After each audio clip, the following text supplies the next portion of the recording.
اللہ کے ساتھ کسی کو شریک نہیں ٹھہرانا۔ یعنی سبحان کیا اللہ۔ مطلب؟ آپ کا غم بھی دور کرنے والا اللہ ہے، بے شک آپ کو بیمار کرنے والا بھی اللہ ہے، آپ کو شفا دینے والا بھی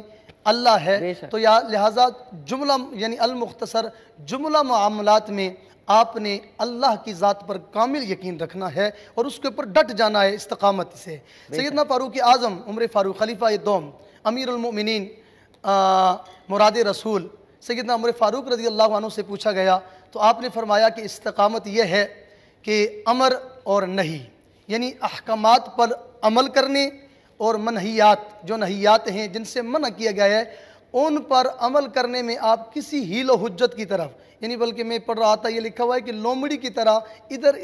ادھر حیل و حجت کر کے اس سے کنارہ کشی اختیار نہ کریں، بلکہ جو حکم ہے اس کو مانیں۔ یعنی اللہ تبارک و تعالیٰ نے قرآن میں ارشاد فرمایا نا، خذوا ما آتاکم الرسول فخذوا وما نہاکم عنہ فانتہوا۔ جو اللہ کے نبی صلی اللہ علیہ وسلم نے آپ کو دیا ہے اسے مضبوطی کے ساتھ تھامے رکھو، اسے پکڑے رکھو، اور جس سے انہوں نے منع فرما دیا اس سے بچ جاؤ، اس میں کوئی حیل و حجت کی گنجائش نہیں ہے۔ پھر خلیفہ یسوم سیدنا عثمان غنی رضی اللہ عنہ سے پوچھا گیا کہ استقامت کے بارے میں، تو آپ نے فرمایا کہ اپنی عبادت کے اندر اخلاص پیدا کریں، اپنی عبادت کے اندر اخلاص پیدا کریں، اس کا نام استقامت ہے۔ یہ نہیں ہے کہ آپ اگر لوگوں کے سامنے ہیں تو آپ بڑے خشوع و خضوع کے ساتھ نماز پڑھیں گے، بڑے آرام کے ساتھ سجدہ رکوع کریں گے، لیکن جب آپ ایک تنہائی کے کمرے میں نماز پڑھ رہے ہوں جہاں آپ دیکھ رہے ہیں کہ ایک اللہ ہے، اللہ کے علاوہ آپ کو کوئی نہیں دیکھ رہا، تو وہاں آپ جو ہے نا وہ جلدی سے اگر ٹکریں لگا کر جا رہے ہیں تو یہ اخلاص نہیں ہے، یعنی آپ کے اندر ریاکاری نہیں ہونی چاہیے۔ سوری آپ کی بات ادھر سے ہی آپ سٹارٹ کریں۔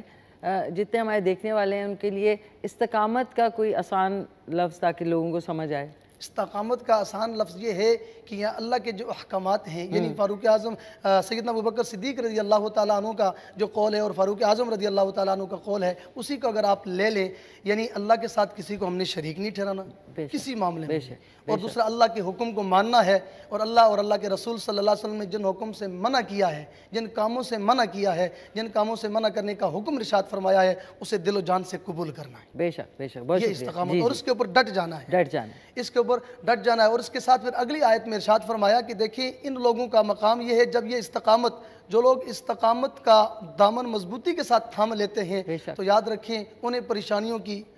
جو ہے نا وہ سامنا نہیں ہوتا، وہ پریشان نہیں ہوتے، کیونکہ ان کا اللہ کی ذات پر کامل یقین ہوتا ہے۔ اب دیکھیں نا کہ ہمیں اگر تھوڑی سی پریشانی ہوتی ہے